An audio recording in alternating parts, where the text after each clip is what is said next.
Zoo consultant with the Zoological Society of Trinidad and Tobago, John Seyjagat, who also presented a report on the health of the red kangaroo, said the kangaroo was surrendered to the zoo in January of 2023 with no medical or nutrition history. He said that the animal was believed to be approximately 15 years at the time and did not arrive in the best condition.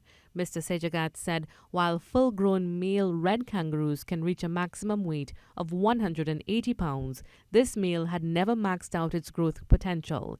He said the average weight in captivity is 110 to 120 pounds. Kangaroos in captivity don't reach that kind of mass because they don't get to exercise. They don't have the acreage that they need. They don't bounce around for the 2.5 to 3 miles that they normally would do in a while. So they don't build that muscle mass that we have.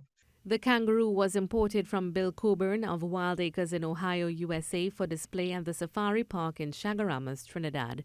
Mr. Seyjagat said the kangaroo was a subadult when imported and lived most of its adult mature life at the Safari Park. If you look at the reports when the animal first came to the Emperor Valley Zoo, it was thin and it was weak. It was showing signs of insufficient nutrients.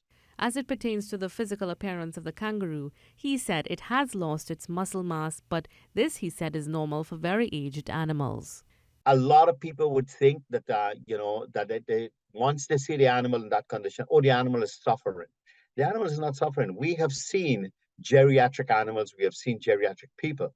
Not because it means that you have low muscle mass, you have become thin, you have become frail, you have, you're not eating and taking the food intake. It means that you are sick and that you should be put down or you should be, you know, be banished or secluded or anything like that. He said the kangaroo's food intake was adequate for its age and body size. We must remember that this animal has never thrived in captivity. As a subadult, if you look at the height of that animal, it wasn't big, it wasn't tall.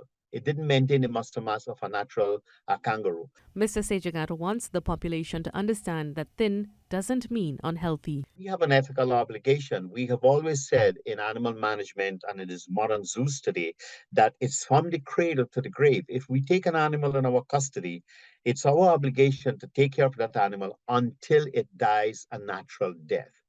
We also have an obligation to euthanize.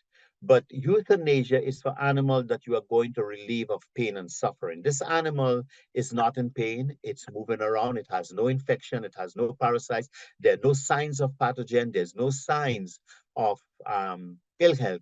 He said as animals age, their metabolism slows down and mobility reduces, resulting in loss of muscle mass.